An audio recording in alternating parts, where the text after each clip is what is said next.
What if I told you that Samsung might finally be working on the one thing we've all been waiting for? A Galaxy phone with a battery that doesn't die by dinner time. I know, it sounds too good to be true.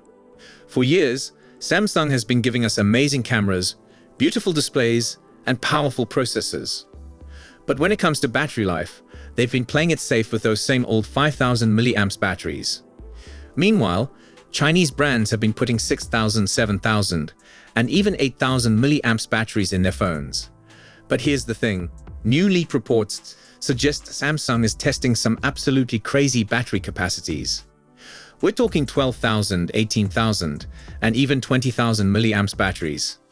That's not a typo, 20,000 mAh in a smartphone. Today, we're going to break down everything we know about Samsung's secret battery testing. We'll talk about why Samsung has been so conservative with batteries until now.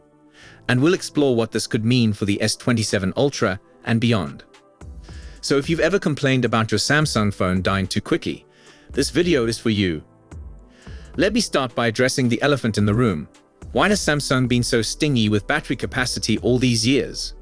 The Galaxy S26 Ultra costs $1,300 and still comes with just a 5000 mAh battery. Compare that to the OnePlus 15, which costs half as much but packs a 7300 mAh battery. It's honestly embarrassing for Samsung at this point.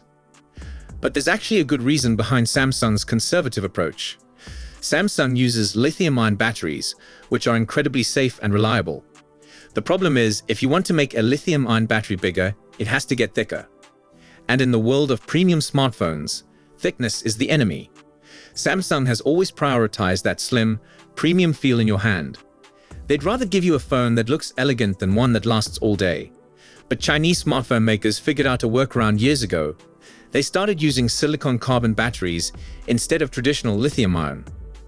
Silicon-carbon batteries can pack way more capacity in the same space. It's like getting a bigger engine that fits in the same car. So why hasn't Samsung made the switch already? 2 words: Galaxy Note 7.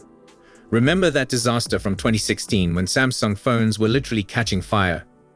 Ever since then, Samsung has been extremely cautious about new battery technology. They test everything to death before putting it in consumer phones. And honestly, I respect that approach, even if it's frustrating as a consumer. But it looks like Samsung's extensive testing period might finally be coming to an end. A leaked internal test report recently surfaced on social media. This report shows that Samsung is actively testing silicon-carbon batteries right now. The numbers in this report are absolutely wild. They're testing a 12,000 mAh battery made of 2 cells stacked together. One cell is 6,800 mAh and 4.7 millimeters thick. The other is 5,200 mAh and 3.2 millimeters thick. Samsung wants the total thickness to stay under 9.3 millimeters. In testing, 2 out of 7 samples went over that limit, but that's still pretty good. Then there's the 18,000 mAh battery, which uses 3 cells. The first cell is 6,699 mAh and 4.2 millimeters thick. The second is 6,000 mAh and 3.9 millimeters thick. The third is 5,257 mAh and 3.28 millimeters thick. Samsung wants this whole setup to be around 12.3 millimeters thick, but the test samples came in at 12.8 millimeters because of thermal layers between the cells. Samsung is apparently reworking how these cells stack together to hit their target. Now, the 20,000 mAh battery is where things get really interesting. Previous reports suggested it uses 2 massive cells. One is 12,000 mAh and 6.3 millimeters thick. The other is 8,000 mAh and 4 millimeters thick. But here's the concerning part. This battery failed after just 960 charge cycles. For context, most modern phone batteries last 500 to 1000 cycles before degrading significantly. So 960 cycles isn't terrible, but it's not great either. Samsung expects that other battery designs to last at least 1500 cycles. That's actually better than what we get in current phones, which is impressive.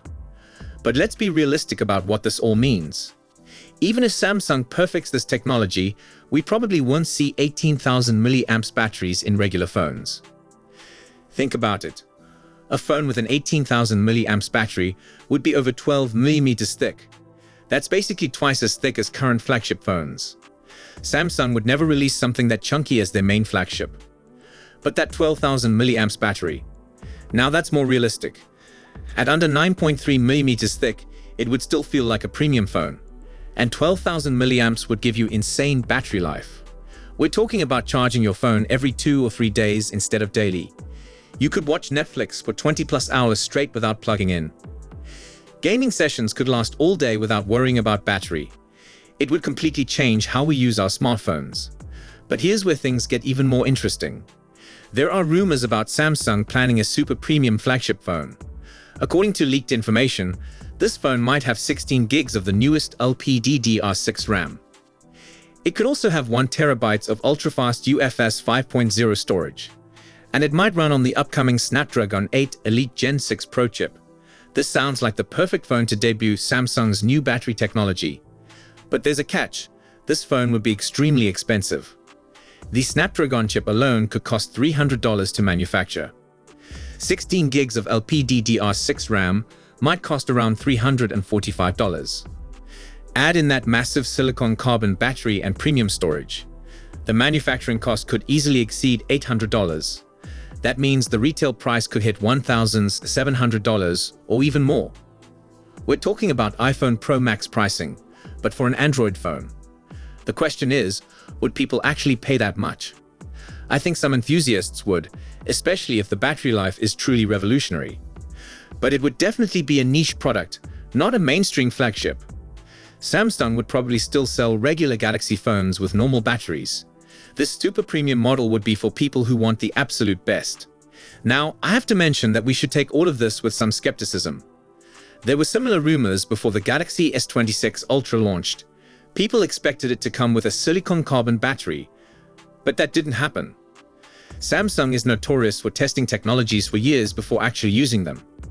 They might decide these batteries aren't ready for consumer phones yet, or they might decide the cost is too high for mass production. But the fact that they're testing these batteries at all is encouraging. It shows Samsung is finally taking battery life seriously. They're realizing that people care more about all-day battery than ultra-thin designs.